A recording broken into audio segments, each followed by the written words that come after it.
Alors bonjour à toutes, bonjour et bienvenue dans cette nouvelle vidéo estivale dans laquelle je voulais vous parler du thème de la maternité notamment et puis de l'infertilité puisque on le sait bien, maternité et endométriose font rarement bon ménage. Vous le savez aussi bien que moi que malheureusement beaucoup de femmes qui souffrent d'endométriose sont atteintes de fertilité ou en tout cas d'une difficulté à avoir un enfant. Ce n'est pas le cas pour tout le monde bien entendu. Et puis aussi si on essaye de faire un enfant à 20 ans ou 25 ans, quand le corps est encore jeune et peut-être peu atteint par la maladie, cela ne va pas causer de problème. Mais pour la majorité des femmes qui souffrent de cette maladie, à un moment donné, c'est une question qui se pose. Est-ce que je pourrais avoir des enfants si c'est mon souhait? Donc c'est une question qui m'a aussi toujours préoccupée parce que c'était un souhait profond d'avoir un enfant. Et il y a quelques mois de cela, je suis allée chez ma gynécologue faire un bilan un peu général pour savoir où j'en étais par rapport à la possibilité d'avoir un enfant. Et puis les résultats ont été plus que décourageants en réalité. Les taux hormonaux est extrêmement mauvais, j'ai des paramètres inflammatoires quand même encore relativement élevés, cela c'était il y a quelques mois, et puis ma réserve en ovocytes surtout était extrêmement basse.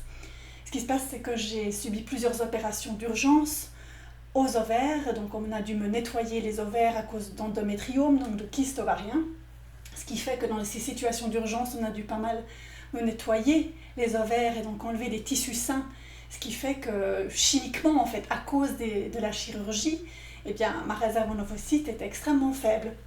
Et je dois aussi préciser que j'ai eu 41 ans il y a quelques temps là, donc voilà. Donc les nouvelles étaient mauvaises et bien entendu c'était un choc. Ce qui a généré de la tristesse pour moi et pour mon couple évidemment, même si j'étais tout à fait au courant de ma situation, je n'ai jamais nié la réalité médicale. Je savais tout à fait que les chances n'étaient pas de mon côté, mais comme je disais toujours à mon gynécologue, je connais tout ça, je connais ces faits, mais je sais que la vie est parfois aussi plus mystérieuse et plus magique que ce que l'on pense. Je voulais couper les discours négatifs à mon sujet. Mais évidemment, quand j'ai reçu cette nouvelle, ça a été le choc. Et pourtant, c'était bizarre parce qu'au fond de mon cœur, je ne me suis jamais sentie infertile. J'ai toujours pensé que c'était possible et au fait, j'ai toujours été persuadée que la biologie ne jouait pas le rôle majeur dans le fait de tomber enceinte. Alors ça, c'est mon point de vue que vous n'êtes pas obligé de partager, mais c'est mon ressenti profond. Et j'ai toujours pensé qu'en fait, tomber enceinte dépendait de bien d'autres facteurs. On connaît toutes des femmes ou des couples qui étaient en excellente santé et qui n'ont pas réussi à avoir un enfant. Et puis on en connaît d'autres qui ont connu des situations extraordinaires et qui ont réussi à avoir un enfant malgré tout. Donc pour moi, le fait de donner la vie, de transmettre la vie, dépendait d'autre chose que du corps. Mais voilà, les faits se sont avérés relativement négatifs. Ce qui se passe, c'est que j'étais aussi très longtemps sous hormones. Donc quand la nouvelle a été prononcée, j'étais de toute façon au clair sur le fait que je n'allais pas continuer les traitements hormonaux qui me coupaient les règles, donc les lunes. J'étais sous Visane. Donc là, j'étais tout à fait au clair avec ça. Et donc, voilà, choc que vous connaissez peut-être toutes, ou en tout cas certaines d'entre vous. Et puis, voilà-t-il pas que 2 mois plus tard, je suis tombée enceinte. Et oui, alléluia, le miracle est arrivé.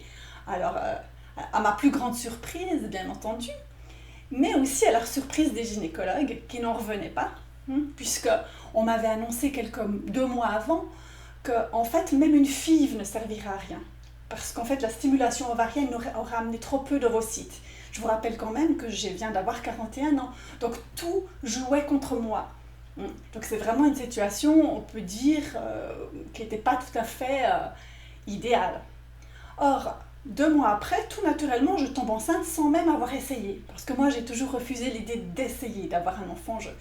Je ne supporte pas cette idée-là. Donc, je suis tombée enceinte, ce qui est absolument magnifique. C'est un énorme cadeau, bien entendu. Et en fait, ce qui se passe, c'est que dans ma vie de femme, j'ai eu 2 mois.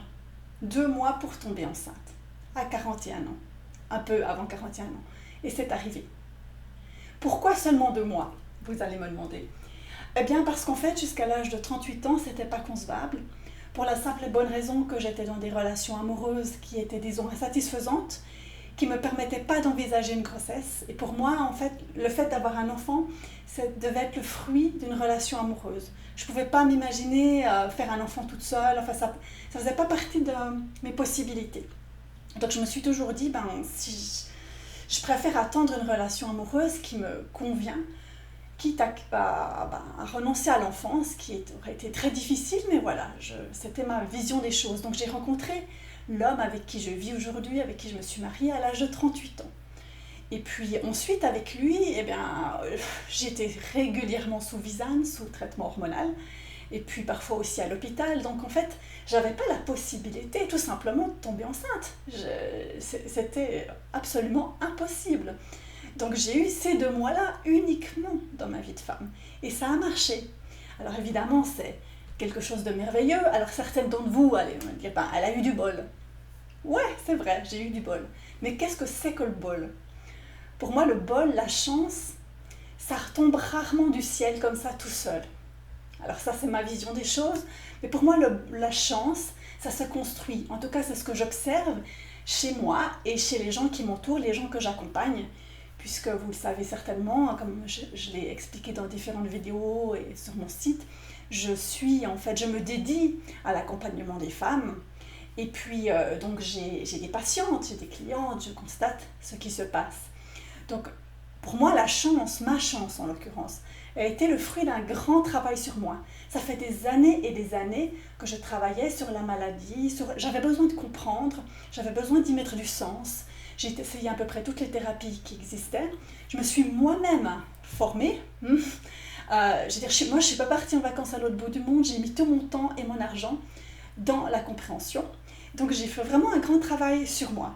Et j'ai compris aussi quel thème est absolument important qu'il fallait aborder pour travailler sur cette maladie et notamment aussi sur ce nœud que constitue la maternité ou l'enfantement. Et sur le rôle de mère, notamment l'archétype. Donc la souffrance à la vue d'un bébé, à la vue d'une poussette, je la connais. Il y a quelques années, c'était mon cas, c'était absolument atroce. Et je me suis dit non, tu ne vas pas continuer comme ça.